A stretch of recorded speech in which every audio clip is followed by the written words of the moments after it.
Actor Dhanush sir வந்து ஒரு ஸ்டேஜில் வந்து ஸ்பீச் கொடுத்துருந்தாரு. அது ரொம்பவே மோட்டிவேஷ்னலாக இருந்துச்சு. அதை உங்ககிட்ட ஷேர் பண்ணிக்கிறேன். நமக்கு டைம் சரியில்லை, நேரம் நல்லா இல்லை அப்படின்னா தப்பான மனிதர்கள் உள்ள வருவாங்க. தப்பான வந்து முடிவுகள் கொடுப்பாங்க. எல்லாமே தப்பாக நடக்கும். இதே நமக்கு டைம்ஸ் நல்லா இருக்குது அப்படின்னா நல்ல மனிதர்கள் நம்மளை நோக்கி வருவாங்க. எல்லாமே நல்லா இருக்கும். நம்ம எது செஞ்சாலுமே பார்த்துக்கோங்க ஜெயமாக முடியும் அப்படின்னு. அப்படி என்னுடைய லைஃப்பில் வந்து எனக்கு வந்து சில இல்லை, அதுதான் அண்டம் சராசரம் எல்லாமே அந்த ஒரே ஒரு பர்சன் தான் பார்த்துக்கோங்க என் லைஃப்குள்ளே வந்தாங்க. ஸோ அவங்கள நான் நம்ப ஆரம்பித்தேன். நான் எடுத்த சில முடிவுகளை வந்து என் மாமா கூட வந்து ஷேர் பண்ணுறப்போ இது பண்ணலாமா பண்ணக்கூடாதுன்றப்போ பண்ணலாம் அப்படின்னா ஓகே எனக்கு அதில் ஜெயம் தான் பார்த்துக்கோங்க. இல்லைம்மா பார்த்துக்கிறலாம் அப்படின்னு சொன்னோம்னா இல்லை கொஞ்சம் ஆற போட்டு பண்ணலாமா அப்படின்னா ஓகே நான் விட்டுருவேன். அப்படி சில விஷயங்கள் நான் மீறி பண்ணப்போ அது நெகட்டிவில் தான் முடிஞ்சிருக்கு. அதெல்லாம் பெரிய பெரிய விஷயங்கள் கிடையாது, சின்ன சின்ன விஷயங்கள் தான் அப்படி.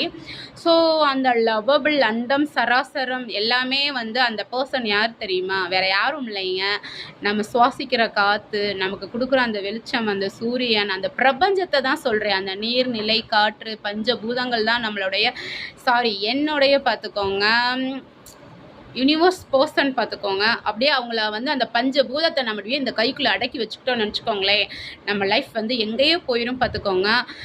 எப்போல்லாம் எனக்கு வந்து பிரபஞ்சத்திட்ட பேசணும்னு தோணுதோ ஸோ அப்போல்லாம் நான் வந்து பேசுவேன். பிரபஞ்சம் யார் அப்படின்னு பார்த்தீங்கன்னா எனக்கு வந்து இயற்கை, காற்று, மரத்துக்கிட்ட பேசுவேன். எங்கள் வீட்டில் வந்து வேப்ப மரம் இருக்குது, மாமரம் இருக்குது, அவங்கக்கிட்ட பேசுவேன். பள்ளிக்கிட்ட பேசுவேன். நான் பெருமாளே என்ன பெருமாளே எனக்கு இன்றைக்கி கஷ்டமாக இருக்குது அப்படின்னா கண்டிப்பாக எனக்கு அவர் வந்து ஏதாச்சும் ஒரு வந்து சொல்யூஷன் கொடுப்பாரு. சொல்யூஷன் கொடுக்காமலாம் இல்லை. அப்புறம் செடி கொடிகிட்ட பேசுவேன் பார்த்துக்கோங்க. நேற்று கூட செடி கொடிகிட்ட பேசுனேன். எங்கள் பசங்க வந்து என்னம்மா பண்ணுற, என்னம்மா செய்கிற, பைத்தியமா நீ அப்படின்வாங்க. பைத்தியம் தான் பார்க்குறவங்களுக்கு நான் பைத்தியமாகவே தெரிஞ்சாலும் ஸோ அவங்க வந்து என்கிட்ட எப்படி பேசுகிறாங்க அப்படின்றத நான் கேப்சர் பண்ணிக்கிட்டேன் அந்த இயற்கைக்கிட்ட இருந்து. கண்டிப்பாக நீங்களும் இயற்கை வழி நடந்து பாருங்களேன். வேற எங்கேயோ தூக்கி விட்ருங்க உங்களை லைஃப்பில் பார்த்துக்கோங்க. அதாவது எப்படின்னா 4 பேர் வந்து இதை செய்யுங்க அதை செய்யுங்க அப்படின்னு சொல்லுவாங்க.